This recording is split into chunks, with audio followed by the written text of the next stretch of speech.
Hello everyone, welcome to the class guys. कैसे हैं आप सभी? उम्मीद करता हूं आप सभी बहुत अच्छे होंगे, अच्छे से पढ़ाई लिखाई कर रहे होंगे। और आज की इस वीडियो के बाद आपका एकदम दिल खुश हो जाएगा, क्योंकि आज इस वीडियो में ऐसे क्वेश्चंस आपके लिए लेकर के आया हूं, बिल्कुल चैप्टर फर्स्ट से लेकर के चैप्टर 14 तक, कि आपको मजा आ जाएगा। जिस बच्चे से कुछ नहीं हो रहा ना, वो इन क्वेश्चंस को कर लेंगे तो आप देखेंगे कि बहुत कुछ हो जाएगा अभी। तो बिल्कुल तसल्ली के साथ इस वीडियो को देखिए, क्योंकि इंपॉर्टेंट में भी क्या ज्यादा इंपॉर्टेंट है वो आपको आज इस वीडियो में बताया जाएगा। और इस वीडियो में बताए गए क्वेश्चंस को आप करेंगे तो आप पाएंगे कि आपके एग्जाम में देखे हुए क्वेश्चंस फंस रहे हैं। और अगर आप चाहते हैं कि आप बोर्ड में बहुत शानदार परफॉर्म करें, तो उसके लिए आपको चाहिए कि बढ़िया बढ़िया क्वेश्चंस, इन क्वेश्चंस के अलावा भी प्रैक्टिस हो जाए, है ना, क्योंकि इसके अंदर लिमिटेड नंबर ऑफ क्वेश्चंस मैंने इंक्लूड करे हुए हैं। अगर आप चाहते हैं कि आप फिजिक्स में शानदार तरीके से टॉप करें, एकदम एग्जाम की टेंशन फ्री होकर के तैयारी करें और ऐसे क्वेश्चंस को लगाएं जिनमें से क्वेश्चंस डायरेक्ट आपके एग्जाम में पूछा जाएगा, तो आप मेरी जो बुक है एडुकार्ड फिजिक्स क्वेश्चन बैंक, आप इसको प्रैक्टिस करें। इस बुक के अंदर हमने बढ़िया बढ़िया क्वेश्चंस रखे हुए हैं जो कि आपको अभी इस टाइम पे प्रैक्टिस कर लोगे तो एग्जाम टाइम पे आपको एकदम देखे हुए क्वेश्चंस भी मिलेंगे आपको इस बुक में से। क्लियर है? अच्छा, और आपके लिए लेकर के आए हैं आज स्पेशल, सिर्फ आज के लिए आपको मिल रहा है 40% डिस्काउंट। और मैं आपको बता दूं कि 40% डिस्काउंट ये बहुत बहुत सारे बच्चों की मेरे पास रिक्वेस्ट आई थी, उनके कहने पर आपके लिए करा जा रहा है ना। टेलीग्राम पे भी बता दिया था, तो अभी ये मैं आपसे कह रहा हूं, बस लास्ट टाइम ये होने वाला है। तो 40% डिस्काउंट पर आपको ये बुक मिल रही है, जिसकी जो लिंक है ये आपको अभी वीडियो के डिस्क्रिप्शन में और कमेंट सेक्शन में मिल जाएगी। बढ़िया क्वेश्चंस हैं, प्रैक्टिस करो, आप पाओगे कि फिजिक्स आपके लिए आसान हो गई। जिन बच्चों ने ऑलरेडी बुक को ऑर्डर कर दिया है, क्वेश्चंस लगाइए, इसके बहुत जरूरी है। आपका सिलेबस अगर कंप्लीट हो गया है ना, या होने वाला है, तो अभी से जो सैंपल पेपर है हमारे एडुकार्ड के, है ना, आप इसको ऑर्डर कर दो। और इसको भी साथ साथ में चैप्टर खत्म होता जाए, जैसे आपकी तैयारी हो, ऑर्डर करोगे 2-3 में आपके पास तक पहुंचेगी। और इनमें से भी क्वेश्चंस आप लगाएं, तो सैंपल पेपर की लिंक भी ये मैं आपको इस वीडियो के डिस्क्रिप्शन और कमेंट सेक्शन में दे रहा हूं, है ना। आपको क्वेश्चन बैंक पे अभी 40% डिस्काउंट मिल रहा है, बिल्कुल बस आज के लिए है। इन दोनों का जो कॉम्बिनेशन हो रहा है ना, ये एकदम धमाकेदार और बेजोड़ कॉम्बिनेशन है ना, कि आप इनको प्रैक्टिस करेंगे, फिजिक्स का जो डर है वो आप भूल जाओ। लेट मत होना, फिर आप कहोगे कि सर डिस्काउंट चला गया है। क्लियर है? तो आप इनकी तैयारी करो। और मैं पहले आपको 9 से लेकर के 14 तक के क्वेश्चंस, मोस्ट इंपॉर्टेंट क्वेश्चन बताऊंगा, और उसके बाद फर्स्ट से लेकर के 8 तक के इंपॉर्टेंट क्वेश्चन बताऊंगा, है ना, क्योंकि अभी हमारे प्री बोर्ड्स आने वाले हैं। क्लियर? हाफ ईयरली आने वाले हैं कुछ बच्चों के। ठीक है, तो सबसे पहले मैं आपको बताता हूं चैप्टर नंबर 9 जो कि रे ऑप्टिक्स है, उस पर ले चलता हूं। जो क्वेश्चंस इंक्लूड करे हैं ये मोस्ट इंपॉर्टेंट है। देखो, पहला काम आपको ये करना है, जो prove lens maker formula, lens formula नहीं, ये लेंस मेकर फॉर्मूला है। याद है सर, लेंस मेकर फॉर्मूला क्या होता है? 1/f is equal to mu minus 1/r1 - 1/r2। ये लेंस मेकर फॉर्मूला है, इसके न्यूमेरिकल भी करने हैं, मोस्ट इंपॉर्टेंट है। ठीक, इसको छोड़ेंगे नहीं, मोस्ट इंपॉर्टेंट क्वेश्चन है। क्लियर? इसके बाद डिराइव रिफ्रैक्शन फॉर्मूला, है ना, स्फेरिकल सरफेस के लिए रिफ्रैक्शन फॉर्मूला होता है, चाहे कॉनकेव का कर लो या कॉन्वेक्स कर लो, बस रे डायग्राम अलग बनता है। मेथड एकदम सिंपल है। मैंने रे ऑप्टिक्स का जो वन शॉट लेकर के आया हूं ना, उसके अंदर सब कुछ दिया हुआ है, सब प्रूव कराया है। क्या फॉर्मूला है इसका? इसका फॉर्मूला हो जाएगा μ2/v minus μ/u is equal to μ2 minus μ1/r। ये फॉर्मूला है। ठीक, नहीं आ रहा है, वीडियो को देख लेना, रे ऑप्टिक्स से सब कुछ मैंने कंप्लीट करा दिया विद सॉल्यूशन, है ना। तो ये करिए, मोस्ट इंपॉर्टेंट है। इसमें जब light rare to denser medium जाती है, डेंसर टू रेयर मीडियम जाती है, ये केसेस भी आपको करने हैं। कुछ नहीं है, बस डायग्राम अलग बनता है और बाकी सारे केसेस सेम है। नेक्स्ट क्या है? Expression for focal length of combination of lens, है ना। जब हम दो लेंस को कंबाइन करते हैं तो उसकी फोकल लेंथ का ये फॉर्मूला निकल के आता है, इसको जरूर से करें, है ना। पावर का फॉर्मूला बनाएंगे तो P1 + P2 निकल के आएगा। जो बच्चे डेरिवेशन नहीं समझ पा रहे हैं कौन सा है, तो ये देखो, इस तरह कोई रे डायग्राम ने बनाया होगा, है ना, वो डेरिवेशन है ये। क्लियर है? ठीक, ध्यान देंगे, आगे हम बात करेंगे। ठीक, ये 3 क्वेश्चन हो गए, मोस्ट इंपॉर्टेंट है। चौथा क्वेश्चन क्या है? Most important, expression for refractive index of material of prism, है ना। प्रिज्म मटेरियल के लिए रिफ्रैक्टिव इंडेक्स हमें करना है, ये प्रिज्म का सबसे इंपॉर्टेंट क्वेश्चन आप मान के चलें, बहुत ज्यादा इंपॉर्टेंट है। फॉर्मूला ये होता है साइन डेल्टा प्लस ए बाय 2 अपॉन ए बाय 2, ये फॉर्मूला है, ध्यान ना आ रहा हो तो देख लेना, है ना, हो जाएगा। इसके बाद प्रिज्म में ही हमें एक ये फॉर्मूला डिराइव करना होता है, ये भी ठीक ठाक है ना। इसके बाद इसमें ग्राफ बनता है ना, उस ग्राफ को आप अच्छे से बनाएंगे, ठीक। नाउ नेक्स्ट क्या है, नेक्स्ट मिरर फॉर्मूला। अब बच्चों को लगता है कि सर मिरर फॉर्मूला क्या ही पूछा जाएगा, 10th क्लास का है। कम से कम सीबीएसई ने 4-4 बार पूछा है और हर एक बोर्ड के लिए मैंने इन क्वेश्चंस को रखा है, तो सभी बच्चे, सभी बोर्ड के बच्चे इन सभी क्वेश्चंस को बहुत अच्छे से करेंगे। मिरर फॉर्मूला को डिराइव करना है, इसके साथ साथ इसमें लीनियर मैग्निफिकेशन का फॉर्मूला डिराइव करना है। और सभी बच्चों को जो रे डायग्राम है, ये बिल्कुल सारे रे डायग्राम बनाने आना चाहिए, चाहे वो मिरर के हो चाहे वो लेंस के हो। क्वेश्चन कैसे पूछा जाता है, आपसे पूछ लेंगे draw ray diagram to show that convex mirror form virtual and erect image, ठीक है। नाउ इस तरह से पूछ लेंगे तो आपको ये कॉनकेव मिरर के लिए, कॉन्वेक्स मिरर के लिए डायग्राम बनाना पड़ेगा, क्लियर है। नाउ इसके बाद आपको लेंस फॉर्मूला और लेंस फॉर्मूले में मैग्निफिकेशन का फॉर्मूला डिराइव करना है, और इसमें भी जो मिरर जो रे डायग्राम है वो अच्छे से बनाने हैं आपको। स्क्रीनशॉट नहीं ले पाया हो तो स्क्रीनशॉट ले लेना अभी, ठीक है, स्क्रीनशॉट ले लो आप इनका, ठीक है। नेक्स्ट क्या है, अच्छा इसमें एक शायद स्लाइड हमारी कहीं मिस हो गई है, हाँ जी, एक मिनट।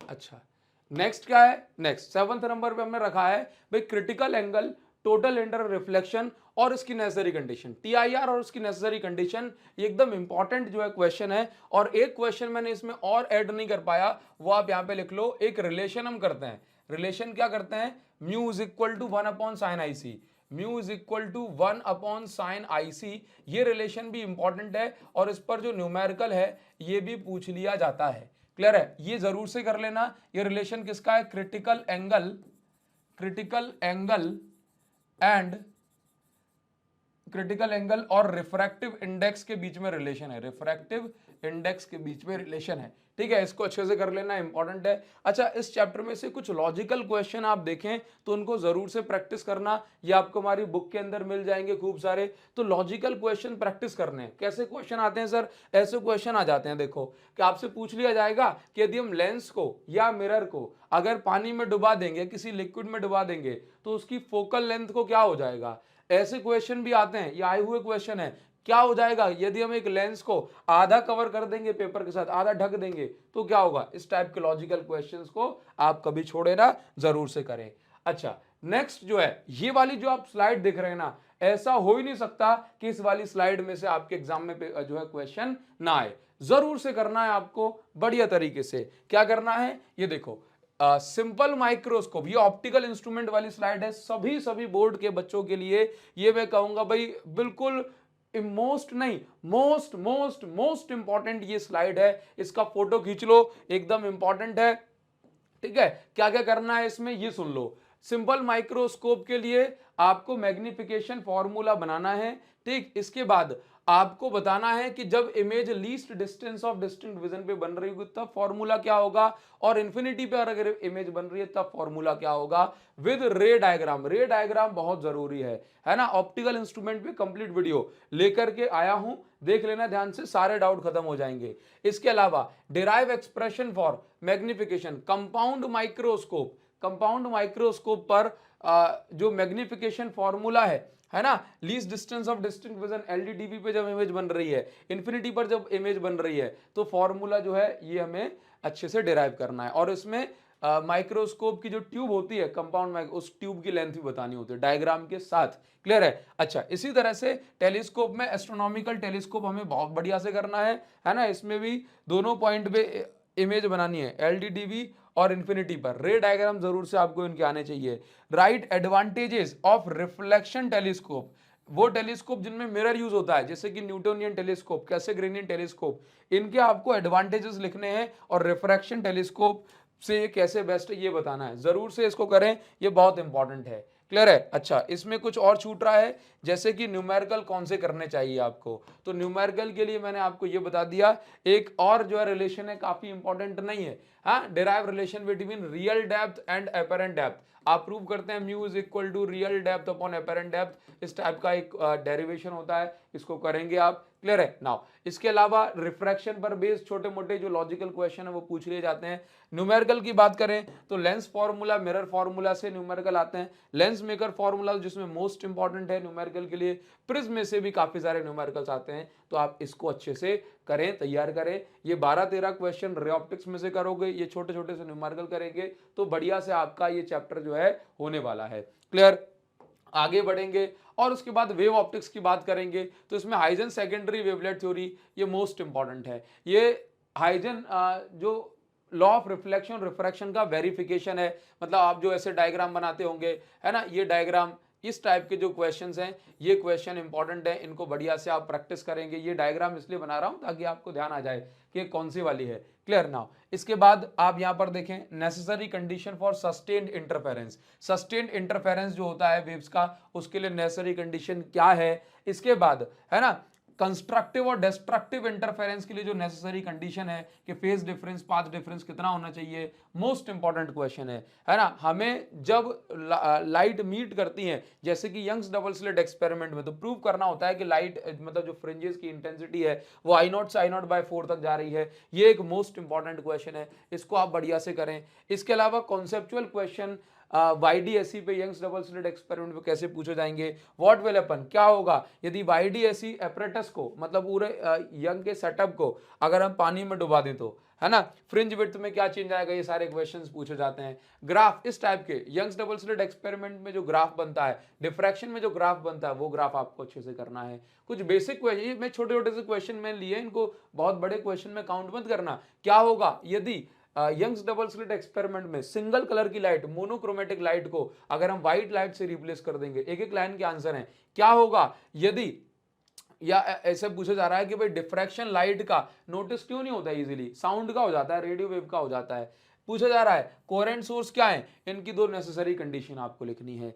अच्छा, डिफ्रैक्शन में आ जाएंगे तो डिफ्रैक्शन में जो सेंट्रल मैक्सिमा बनता है उसकी एंगुलर और लीनियर विड्थ आपको बतानी है, मिनिमा की पोजीशन बतानी है। न्यूमेरिकल करना चाहते हैं तो यंग्स डबल स्लिट एक्सपेरिमेंट पे आप न्यूमेरिकल करें, फ्रिंज विड्थ वगैरह पे न्यूमेरिकल करें, है ना, विड्थ रेशियोज वगैरह हम निकाल दें, उस पर न्यूमेरिकल करें, काफी इंपॉर्टेंट होगा। ठीक, आगे बढ़ जाएंगे और नेक्स्ट क्या दिया हुआ है भाई, ये क्वेश्चन जो है सीबीएसई के लिए इंपॉर्टेंट नहीं है, सीबीएसई के लिए ये क्वेश्चन डिलीटेड है, जैसे कि, लेकिन अगर आपके बोर्ड में, क्योंकि भाई सारे बोर्ड्स के बच्चे देख रहे हैं तो सबके लिए करना थोड़ा थोड़ा हमारी रिस्पॉन्सिबिलिटी बनती है। तो ब्रूस्टर लॉ, और ब्रूस्टर लॉ में ये क्वेश्चन कि भाई जो रिफ्लेक्टेड और रिफ्रैक्टेड रे के बीच में 90 डिग्री बन रहा है, ये इंपॉर्टेंट क्वेश्चन है। पोलराइजेशन बाय स्कैटरिंग, ये एक इंपॉर्टेंट क्वेश्चन होता है, बट ये सीबीएसई वाले बच्चों के लिए नहीं है, ये बस उनके लिए है जिनके सिलेबस में अभी भी पोलराइजेशन ऑफ लाइट है। ठीक है, चलिए आगे बढ़ेंगे। नेक्स्ट हम बात करेंगे भाई एटम की, है ना। अच्छा, ये 10 के बाद क्या आ गया, 11 चाहिए हमें। 10 के बाद क्या चाहिए, 11, मतलब डुअल नेचर। तो भाई 10 के बाद 11 हम बात करेंगे, तो इसमें छोटी छोटी डेफिनेशन, जैसे कि वर्क फंक्शन, थ्रेशोल्ड, फ्रीक्वेंसी दिया हुआ है, स्टॉपिंग पोटेंशियल, और स्टॉपिंग पोटेंशियल का पढ़ना है आपको अच्छे से, और स्टॉपिंग पोटेंशियल पर फ्रीक्वेंसी का और इंटेंसिटी का क्या इफेक्ट होता है वो बताना है। साथ में आपको ये ग्राफ बनाने हैं जो कि मोस्ट इंपॉर्टेंट है, मोस्ट इंपॉर्टेंट क्वेश्चन की कैटेगरी में मैं इसको रखूंगा। क्लियर है। अच्छा, फोटो इलेक्ट्रिक इफेक्ट के जो लॉज हैं कि भाई इंटेंसिटी करंट डिसाइड करती है, फ्रीक्वेंसी काइनेटिक एनर्जी डिसाइड करते हैं, ये आपको लिखना है। मैटर वेव या डी ब्रॉगली वेव क्या होती है, उसकी प्रॉपर्टी लिखनी है। ठीक, इसके अलावा डी ब्रॉगली वेवलेंथ, या कहें कि मैटर वेव की जो वेवलेंथ है उसके लिए आपको डेरिवेशन करना है। आइंस्टाइन की जो फोटो इलेक्ट्रिक इक्वेशन है उसके लिए आपको डेरिवेशन करना है ना, जो हम प्रूव करते हैं कि mx is equal to h nu minus nu naught. ठीक है, ये आपको प्रूव करना है, आप स्क्रीनशॉट ले सकते हैं। आगे बढ़ेंगे, ये इलेक्ट्रॉन के लिए जो वेवलेंथ आती है मैटर वेव की, वो हमें करना है। अच्छा, स्टॉपिंग पोटेंशियल, ये वाला डेरिवेशन देख लो। स्टॉपिंग पोटेंशियल पर न्यूमेरिकल पूछे जाते हैं, वेवलेंथ ऑफ मैटर वेव या चार्ज पार्टिकल पर न्यूमेरिकल पूछे जाते हैं। इस वाले फॉर्मूले पर बेस्ड जो न्यूमेरिकल होते हैं, इनमें रेशियो पूछा जाएगा, अल्फा पार्टिकल इलेक्ट्रॉन या प्रोटॉन के वेवलेंथ का क्या रेशो है, इंपॉर्टेंट है, क्लास में भी मैंने वन शॉट में कराए हुए हैं। ठीक है, इस चैप्टर के सभी जो इंपॉर्टेंट ग्राफ है प्रीवियस ईयर में पूछे गए हैं, ये आपको करने ही करने हैं, इनमें कोई चॉइस नहीं है, मोस्ट इंपॉर्टेंट क्वेश्चन है। ठीक है, आगे बढ़ेंगे, चैप्टर 11 के बाद चैप्टर 12 में आएंगे। और आप जानते हैं कि चैप्टर 12 कौन सा है, चैप्टर 12 है आपका एटम। चैप्टर 12 कौन सा है, चैप्टर 12 है आपका एटम। अब अगर हम बात करेंगे भाई एटम की, तो एटम में बोर पॉस्टुलेट करने हैं। अब बोर पॉस्टुलेट में जो अलग अलग हेडिंग होती है ना, वो अलग अलग नाम, जैसे कि Bohr quantum condition, stationary orbiting condition और फ्रीक्वेंसी कंडीशन के नाम से पूछी जाती है। तो बोर पॉस्टुलेट आप करेंगे तो इनमें जो 3 हेडिंग है उनमें 3 क्वेश्चन बन जाते हैं। क्लियर। अच्छा, इसके बाद बोर ऑर्बिट की रेडियस क्या होगी, इन ऑर्बिट में घूमने वाले इलेक्ट्रॉन की वेलोसिटी क्या होगी, इनके लिए आपको डेरिवेशन करना है। बाकी टोटल एनर्जी ऑफ इलेक्ट्रॉन के लिए भी आपको डेरिवेशन करना है, ये काफी इंपॉर्टेंट क्वेश्चन है। ठीक, इसके बाद जो कंक्लूजन और ऑब्जर्वेशन थी अल्फा स्कैटरिंग एक्सपेरिमेंट में, वो आपको लिखनी है। जैसे कि 8000 में से एक पार्टिकल इतने डिग्री बेंड हो गया, सारे के सारे पार्टिकल सीधे चले गए, इस टाइप का क्वेश्चन है। इसके बाद distance of closest approach, impact parameter, ionisation energy, ionisation potential, आप इनको डिफाइन करेंगे। ठीक, आयनाइजेशन एनर्जी पर बेस्ड तो क्वेश्चन भी आ जाते हैं। क्लियर। इसके बाद बामर सीरीज, पास्चन सीरीज और लाइमन सीरीज पर भी काफी क्वेश्चन पूछे जाते हैं। क्वेश्चन कैसे कि भाई शॉर्टेस्ट और लॉन्गेस्ट वेवलेंथ बता दो लाइमन और बामर सीरीज में। इसके अलावा अल्फा, बीटा और गामा जो लाइन है वो कब कब हमें मिलती है, लाइमन और बामर सीरीज में। Rutherford atomic model, bore atomic model की और थॉमसन एटॉमिक मॉडल की लिमिटेशन लिखनी है। न्यूमेरिकल की बात करेंगे तो न्यूमेरिकल आपको ये वाले टॉपिक से कर लेने हैं, Bohr radius, velocity of electron, distance of closed approach, ionisation energy. ये इंपॉर्टेंट रिलेशन जो न्यूमेरिकल है, आप इसका स्क्रीनशॉट ले सकते हैं। ठीक है, अभी हम आ जाएंगे question number, chapter number 13। Chapter 13 की बात करेंगे, चैप्टर 13 की, तो चैप्टर 13 में देखो क्या है कि बहुत बड़े बड़े कोई डेरिवेशन नहीं है। ये आइसोबार आइसोटोप पढ़ना है, मास डिफेक्ट इसका कारण क्या है, बाइंडिंग एनर्जी इसका कारण क्या है। ये कन्वर्जन पूछ लिया जाता है 1 AMU को, या फिर कोई भी वैल्यू है जैसे 1 ग्राम 1 kg, इसको एनर्जी में कन्वर्ट करेंगे तो E = mc² फॉर्मूले से आप इसको करते हैं। काफी इंपॉर्टेंट है, ये इंपॉर्टेंट है काफी। ठीक है ना। इसके बाद फ्यूजन और उसकी इक्वेशन लिखना है, साथ ही साथ न्यूक्लियर फ्यूजन का जो है कैसे हो सकता है, उसकी नेसेसरी कंडीशन लिखनी है, मतलब हाई टेम्परेचर प्रेशर की रिक्वायरमेंट होती है। इसके अलावा फिजन और इसकी इक्वेशन लिखोगे, न्यूक्लियर फोर्स की प्रॉपर्टी लिखोगे, मास डिफेक्ट पर based, binding energy, nuclear fission fusion पर बेस्ड आपको न्यूमेरिकल करने हैं, जो कि एकदम सिंपल होते हैं। ठीक है, आप इसका स्क्रीनशॉट ले सकते हैं। अच्छा, जो अगली स्लाइड है वो CBSE के बच्चों के लिए नहीं है, जिसमें रेडियो एक्टिविटी वाले टॉपिक से इंपॉर्टेंट क्वेश्चन है।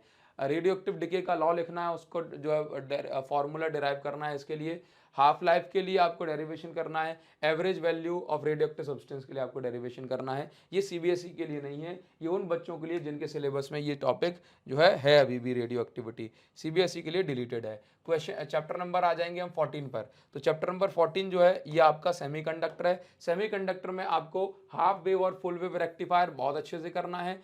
P और N टाइप सेमीकंडक्टर के बीच में डिफरेंस अच्छे से कर लेना है। इंट्रांसिक एक्सट्रांसिक सेमीकंडक्टर में डिफरेंस अच्छे से करना है। एनर्जी बैंड डायग्राम बनाने हैं P टाइप N टाइप और मेटल के लिए। एनर्जी बैंड डायग्राम मतलब इस तरह के डायग्राम बनते हैं भाई, ये जो है इंसुलेटर हो गया, ये यहाँ पे कंडक्टर बन गया, ये बीच में फॉरवर्ड एनर्जी गैप है, इस तरह से आपको बताना होता है, मतलब बैलेंस बैंड, कंडक्शन बैंड। ठीक है, चलिए इसके बाद डिप्लीशन लेयर का फॉर्मेशन कैसे होता है, बैरियर पोटेंशियल क्या है, इनको करना है। PN जंक्शन डायोड क्या है और इसके जो इंपॉर्टेंट पॉइंट्स हैं, जैसे कि PN जंक्शन डायोड को एक्सप्लेन करना है, जिसमें आपको फॉरवर्ड बाइसिंग पूछी जा सकती है, रिवर्स बाइसिंग पूछी जा सकती है, और VI कैरेक्टरिस्टिक कर्व जो बनता है ये मोस्ट इंपॉर्टेंट है, आप इसका स्क्रीनशॉट ले सकते हैं। इसके अलावा जो सभी ग्राफ हैं आप उनकी अच्छे से स्टडी करें, सभी ग्राफ की बढ़िया से आपको स्टडी करनी है। ठीक है, जितने भी ग्राफ इस चैप्टर प्रीवियस ईयर के दिए गए हैं उनको अच्छे से पढ़ो। बाकी अदर बोर्ड्स के बच्चों के लिए अगर आप कुछ भी नहीं कर पा रहे हो तो लॉजिक गेट जरूर से करें। लॉजिक गेट मोस्ट इंपॉर्टेंट होते हैं सभी बोर्ड के बच्चों के लिए, लेकिन ये इस साल CBSE के लिए नहीं है। बाकी बोर्ड्स के बच्चों के लिए लॉजिक गेट इंपॉर्टेंट है, जिनसे कुछ भी नहीं होता वो गेट कर लेते हैं तब भी उनका उद्धार हो जाता है। ठीक है, इनकी जो PDF होगी मैं टेलीग्राम ग्रुप पर जो है शेयर कर दूंगा। जो बच्चे टेलीग्राम ग्रुप पे ज्वाइन नहीं है, इस वीडियो के डिस्क्रिप्शन में लिंक दे दूंगा 3rd तीसरे नंबर की, वहां से आप ज्वाइन हो जाना। अच्छा, ये हो गया। इसके अलावा मैं आपको बता दूं, अभी मैं साइड में हो जाऊंगा 1 से लेकर के 14 तक, जो आपको इंपॉर्टेंट क्वेश्चंस हैं उनका भी आप स्क्रीनशॉट ले सकते हैं। 10 सेकंड का टाइम है, आप जल्दी से स्क्रीनशॉट ले लें, ठीक है। ये फर्स्ट चैप्टर के क्वेश्चंस हैं, ये थर्ड चैप्टर के आ गए, ठीक है। चलो स्क्रीनशॉट लेना बढ़िया से, ठीक है। ऑल्दो मैंने एक प्रीवियस वीडियो में कर दिया था इसको, टेलीग्राम पे इसके नोट्स मिल जाएंगे, लेते जाओ स्क्रीनशॉट। हो गया होगा, ठीक है। आगे बढ़ेंगे, फोर्थ चैप्टर पे आ गए, ये इंपॉर्टेंट क्वेश्चन है फोर्थ चैप्टर के, ये फिफ्थ चैप्टर, ये सिक्स्थ,